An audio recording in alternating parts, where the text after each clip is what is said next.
American way. Throwing bets like haymakers. UFC fight night, no faking these heartbreakers. Touchdowns, bankrolls, and scorecards never fold. 8 off 21 sports talking bold like this catch and goal. Eric saying underdogs got swagger. Weight counter champs got a granite jaw, won't stagger. Money on the line, bets as sharp as a dagger. Hot tops, bling, flashing lights, heavyweight bagger. Ed off 21, clash of minds, no surprise. Eric Wade in the ring, shouting hard, shooting high. Fight night dreams, cold cash gleam in their eyes. Betting broad, UFC calls on the podcast sky. We have reached the part of the podcast where we're talking some UFC, and after his California vacation, he is back, Wade, a.k.a. at Top Flight Wagers. Wade, how you doing this lovely Friday afternoon? Doing fantastic. Glad to be back. We got a really nice card set up for this weekend, man, so I'm pretty excited. Really nice fight card down at, what's it called? The Tropicana Center or whatever it is. The Smoothie King. No, it's the Smoothie King, baby. Smoothie King. Smoothie King. I've only been to where my New Orleans Pelicans play. I've only been to Nolo once, dude, and it was for a bachelor party, and I don't remember that much of it. I actually kind of have a crazy story about New Orleans. It's fun times. We're not here. I have a crazy one too. I've been to the Smoothie King Center and had my rental car hit while we were staying in New Orleans, and had to deal with all that. So a nice $1,500 later, fantastic trip. So my story. And I mean, I hate to go on tangents like this, but I'll just give the quick synopsis. People love it. I was down there for a bachelor party. We're at this bar. I start talking to this girl who is significantly younger than me. She was like, 24. I was well past 24. Started talking to me. She was from Raleigh, North Carolina. We get her number. We fooled around that night. I thought that was going to be it. She started texting me through the week, blah, blah, blah, blah. And then she's like, what are you up to this weekend? I'm like, oh, I'm actually in Miami for a wedding. And she's like, oh, I'm in Miami too. Let's try to connect. So I'm like, well, I fly in and then I have to go to the rehearsal dinner. Then I have the wedding and then I have an early flight out. It's going to be really tight. I could see if I can get you in the rehearsal dinner just so we can hang out. She goes, okay, cool. So I'm lucky enough. I have some friends that used to play in the NBA that are extremely loaded. Okay. And it was on one of my buddy's yachts. This is where the rehearsal dinner was. Now, you've hung out with me. I'm a t-shirt, jeans, backwards hat kind of guy. Yeah. My friend, when we have events like this, when he gets everyone together, gets our whole group together, he has his stylist call me and I have to give all my sizes so that way I'm dressed appropriately.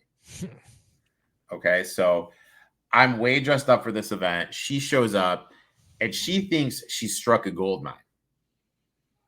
She thinks like, this is my level, like yachts, like pimped out suits, the whole 9 yards. And I'm telling her, I'm like, this isn't my level. Had another intimate night together, if you will. Following weekend, she comes up to Chicago, and then she sees where I live. You should have just saw the disappointment in her face, dude. And I'm like, dude, I tried to warn you, babe. I tried to warn you. Uncle, I tried to warn you, baby. Uncle Rico don't live that million dollar lifestyle, babe. So, but that was my long-winded New Orleans story. Then I never heard from Tracy, the kindergarten teacher, again. But Tracy, if you're watching, you still Tracy, the kindergarten teacher, was really a gold digger, huh? Yeah, she's a gold digger. But we're not talking about Tracy from Raleigh, North Carolina, the gold digger. She sounds hot. She was hot. Nice little blonde, nice little Southern belle. But let's jump right into it. We each have 3 bets, and we're going to build you this DFS lineup. DFS lineup cash last week, thanks to our boy Walker and our boy Derek Lewis. Let's jump right in it. First bet, my friend. Yeah, I'm going to go ahead and take Vinicius Oliveira. I got him on -144 money line on Novig. He brings big power and relentless pace, and if he can stay upright, I believe he has a striking edge here. I actually think he has the edge everywhere. I think he's better on the ground. I think he's better on the on the feet. Perhaps maybe his defense isn't as good as Phillips, but overall, I think Oliveira just brings more offense, more pressure, and he's more dangerous. Phillips does have maybe one path to victory in this fight, but I've just seen him make too many mistakes, and those mistakes could be costly against someone like Oliveira, who really thrives at exploiting a weak spot and taking advantage. Oliveira is good everywhere, and word is that he is training with Carlos Prates, sharpening his game even more. I expect this fight to go at least to the third round, as both fighters tend to go deeper into fights. Oliveira should have the advantage in rounds 2 and 3 as he starts to pour on the damage. A caveat here is Phillips is 3-0 in pay-per-view events, but I do believe it's time for him to take his first loss in pay-per-view events. Yeah, I just think Oliveira is better everywhere else, and I'm actually surprised the odds aren't a little bit more. I like it. I like it. My next one, going to the main event. Give me Diamond. Give me Dustin Poirier plus 120. This isn't just another main event. It's just not another bet. This is the moment for Dustin Poirier. He'll make his final walk to the octagon Sunday night in front of his home crowd in Nolo, and it's only right that the UFC built the entire card around him. Diamond has given everything to the sport. No drama, no excuses, just wars. 15 post-fight bonuses, including 10 fight of the nights, over 5.3 SIG strikes per minute, landing at 50% accuracy, just 9 decisions in 40 professional fights. Fought Khabib, Gaethje, Islam, McGregor, Oliveira, you named it. Never failed a drug test, never missed a weight, never pulled out. Ultimate pro, genuine great guy. We're not just betting vibes, we're betting on results. Holloway is coming off a highlight KO over Justin Gaethje on the BMF belt. But let's not forget, before that, he took a brutal loss to Poirier and is moving up to lightweight for this one. That knockout to Poirier was the first time Holloway has ever been finished by strikes, and you've got to wonder if the legendary chin is finally cracking. Yes, Max is a machine, 7.16 strikes per minute, most in UFC history. 3,457 strikes landed overall. Second place over 1,000 behind. He absorbs 4.76 strikes per minute, and that's the danger here. Last time these fought in 2019, a 5-round slugfest combined for 359 significant strikes, and Poirier won it clean on the cards. Poirier has been on a mission lately. He finished BSD, showed up sharp and dangerous. His fight with Islam gave the champ all he could handle for 4.5 rounds. Look, Holloway may be a more active guy, but I just think Poirier is a more efficient one, more accurate, more powerful, and with the crowd behind him and the legacy on the line, I trust him more. Also, I think he's got the grappling advantage too. I think it's going to be war. I think he's going to look to finish him off. I'm going to take the Diamond here plus 120. Yeah, he certainly is the better fighter overall for his career, I believe, right? Yeah, I mean, I think he's more skilled, more well-rounded. And let me ask you this: I wanted to know if you've heard of these stats, because I'm sure Poirier's not lost 2 in a row. He's never lost 2 in a row in his career. Max is coming off a loss to Topuria, and Topuria has 9 UFC wins. 7 of the 8 opponents that have lost to him have won their next fight. I think the only one that lost was Youssef. Oh, wow. And Holloway's yet to fight. So now we've got 2 pretty long trends about to go against each other. So now let me ask you this. Now, I'll tell you how I feel. Do you think it's good if Dustin wins so they can retire this dumbass BMF belt? Probably, because I think it's stupid.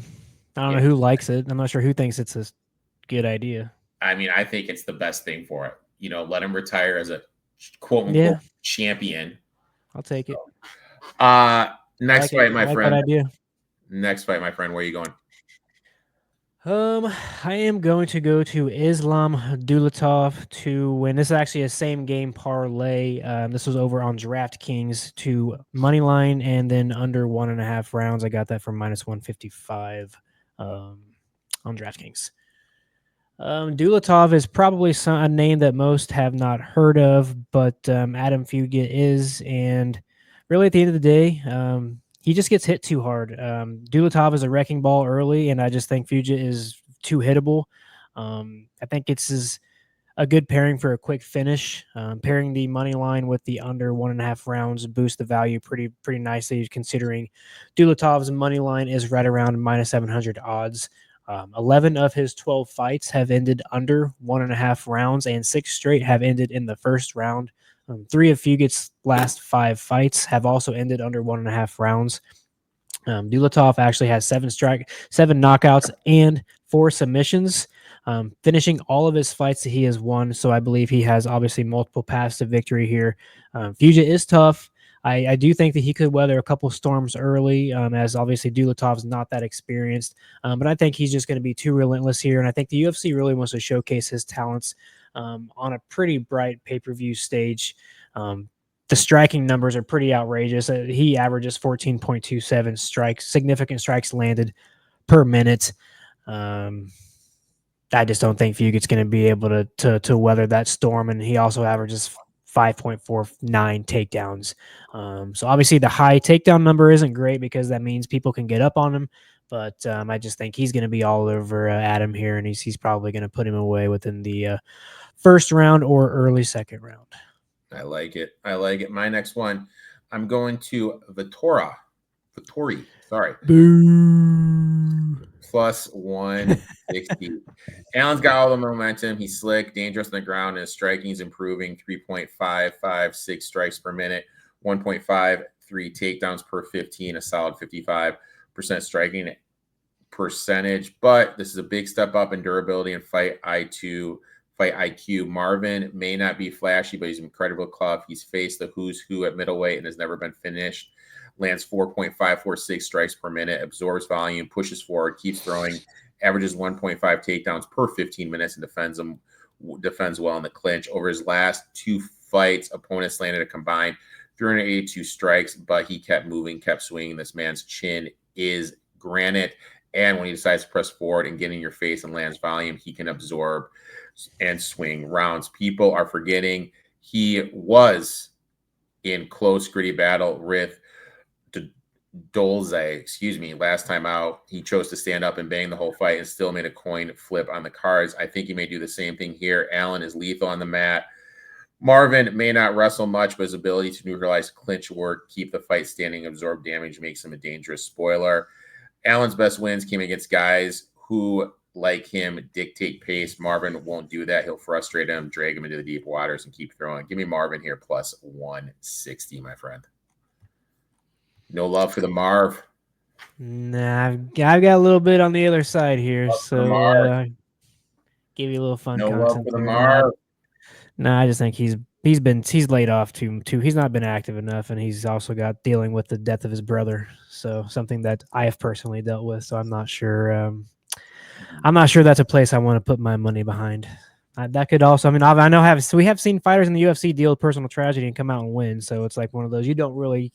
It's hard you can't really cap that into a fight, but I don't know. He's just dealing with a lot. So next, my friend. And I will say you should have took that earlier in the week because I think he was like almost plus 200 earlier in the week. When did you get that plus 160, Reese? Just today?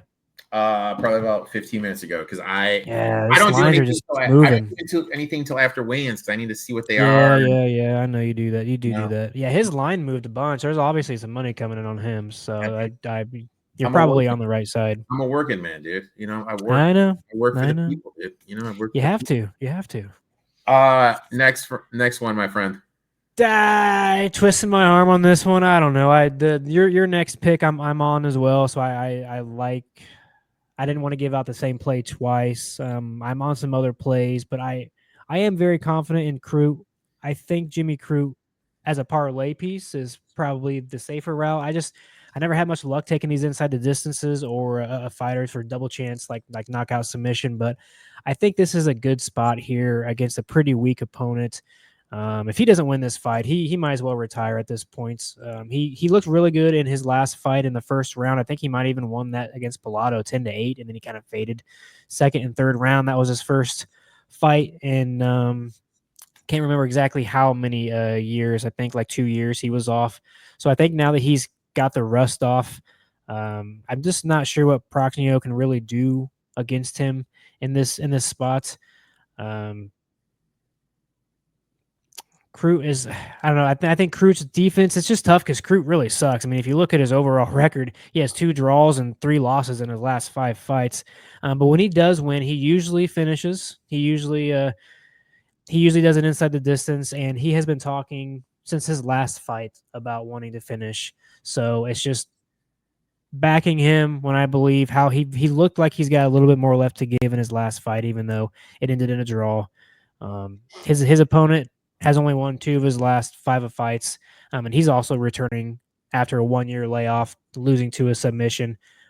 Crude averages right around 4 takedowns per fight, and I think he's going to be able to get it there and inflict enough damage over the course of at least 1 to 2 rounds. I'm not sure if this even makes it to 3 rounds. I think Crute's going to look to come out explosive in the first round. Prochnio has 5 losses in the UFC by finish, and I think this is the perfect spot for Crute to get that finish he's been looking for. I like it. Zell Huber by KO plus 150.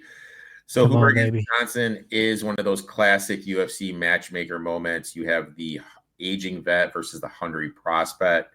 Johnson, look, dude, he's an OG. Wins over Ferguson, Poirier, over 15 years in the UFC. Sharp, quick, but let's be honest, he's 39. The chin is slipping. 2-4 in his last 6. He's picked up a couple wins lately. Lately, they were against guys that are raw physically and throw with the volume of Zell Huber. Zell Huber, 26, 6'1", 77-inch reach advantage, massive for a lightweight, 7 KOs, 3 subs, throws with a purpose, coming off a split decision loss. But looked great early in the fight. I expect a good bounce back for him. He's best when he keeps the fight at range, long kicks, crisp jabs, accurate counters. His kickboxing has evolved every time we've seen him. And when he's on the front foot, his opponent's full. Johnson has only been knocked out 3 times, but with his age, the durability fades, and that's what I'm making on here. Zuberger has the youth, the speed, the timing should sign. If he can force Johnson to overextend just once, the counter will be there. I don't think Johnson recovers the way he used to. Give me Zell Huber here, plus 150 by KO. Let's go ahead and let's pull up the old DraftKings, see if we can cash. We cashed last week, as I mentioned, in our 50-50 lineups. So let's go ahead. Where's your head at here, my friend? Let's organize it by cheapest first, see what kind of value we can find. Oh, God. Nothing with value. Poop, poop, poop, poop, poop. Except poop. My boy's right there. Don't even do it. He's losing. Right there. We might have to put that in there because I do think it's going 3 rounds, but I don't love it because I don't think he's winning. All right, so let's go ahead. Let's go with the top. Which top people do you want? I'm pretty accurate. I mean, Zell Huber. Holland's one of my most confident picks on this card. Holland, Zell Huber, Crute. You like the Span? No, not that price. Maybe I'd rather put Span in there than him. Oliveira's cheaper. I'm more confident in Crute winning than I think Span can slip on a banana peel. I think Allen could lose to Vettori. I think Vieira could win, but he's too expensive. That's just not going to happen.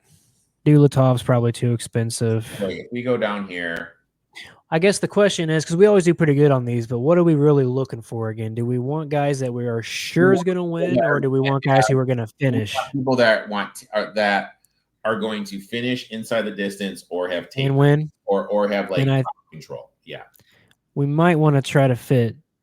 Unless you don't believe Dulatov. I think Dulatov's going to smoke this guy in like the first round. But he's expensive, so I'm saying we don't have to use him, but we're going to have to. Dulatov, and we got to get rid of Crute. I think Dulatov is a for sure. He's going to win inside the distance. Fugit's not going to last 3 rounds with him. No way. I just think that's a for sure. So if we do. But who else you like on this card? Actually, you don't like Dan Ige? I think that's going to go 3 rounds. He usually puts on a lot of volume. Poirier or I think Holloway. Either way, you I think Poirier is going to win. I think Holloway is going to win, but I am not sold on Holloway. I'm not like I just think that's going to be a 4 or 5 round fight. What about I do Costa? think there could be a finish in that fight. What about Costa? I picked Costa, but again, he sucks because he's not been very good. But this is a spot. He's lost 2 in a row. If he loses this fight, Costa here. So hear me out. If we go Costa here, it's tough. Kopylov could fuck him up in the first round. Pardon my French, but I don't think he will. You're an Ige fan, aren't you, Dan Ige? Where's he at? What's his price? The 86. That's a little pricey. I think it's a toss-up fight too. If you for sure. I do too. If you told me Pitbull won that wouldn't surprise me at all. Oh, I know. My Pitbull and Costa were the 2 like big plus monies I was debating at giving out. So I'm there with you. I ended up siding with Ige by decision because I just can't put money behind these PFL guys. They all lose all the time. But yeah, I don't know. I like your hot Poirier. If we do Poirier, we're gonna have to. He hits so hard. We're gonna have to lose 3. We're gonna have to lose 300. So that means we're either gonna have, if we don't trust Zell Huber and take Zell. Could we drop Costa? Oh, I trust Zell Huber. Zell Huber is like the number 1 lock on this card. But if we we drop Costa, you'd rather have Poirier than Costa? No, we can't. Oh, I see. Costa's cheap. Costa's cheap. I see. Yeah, we can't do that. So if we get rid, so we're either gonna have to get rid of Zell Huber, or your boy. Yeah. So would we rather trust a more experienced fighter and Poirier to give us points? Because what if Dulatov just shits the bed? I don't know. He is not like. If we take off Dulatov, that opens up 9,300. I like that better. I think let's stick with Poirier. And then we can put in you're pretty sold out on. Yeah. I've got him like 3 times. Okay, so there we have it. That's going to be our lineup. Boom. I'm going to. Do you like Holland? I feel like you're not a Holland fan. I mean, I'm not a Holland fan, but I think it's a good fight. Like his 4th fight. Yeah, it's a risk. It's a risky spot in the year. And D-Rod has only been finished twice in his career, so it's like when Holland wins, he usually finishes guys. So like I don't. Did you see the clip that my girl, Jessica Penne and what's her face put out, Angela Hill? No. They were like, oh. What, from their little YouTube show they do? Yeah, they're like, oh, Holland's fighting. They're like, does he have child support? He's fighting out every week. I actually thought about that the other day too when I saw he was fighting again. It's like, damn, dude. I mean, I know he likes to fight, but he just doesn't take damage in a lot of his fights, so he can just turn around and fight again. And I don't think he does like a nasty weight cut. He's always just like living around that weight. So I don't know. I hate to put so much money behind him on this card, but I think it's a good spot. I've seen a lot of guys taking him inside the distance. I don't know about that because Rodriguez is durable. He's only lost twice by finish, so I don't know. But Wade, I'd like to thank you for taking time out of your day talking a little UFC. Why don't you tell everyone where they can find you on social media, my friend? Yeah, just come check me out on all social media platforms at Top Flight Wagers. I've dropped my actually, my article has not dropped yet. It's dropped in Discord to my members, but I will be dropping my full UFC 318 breakdown over on X maybe like 8:30 tonight. I've given out a pick for literally every single card. Some are straightable, some are parlay pieces. So go check that out and yeah, give me a follow. Make sure to give that guy a follow. Also, Wade is going to actually be on my show this week previewing the AFC North. So make sure to check that out live Tuesday night at 10 p.m. Looking forward to that. Best of luck in your bets, man. And we will talk soon, my friend. You too. See you guys.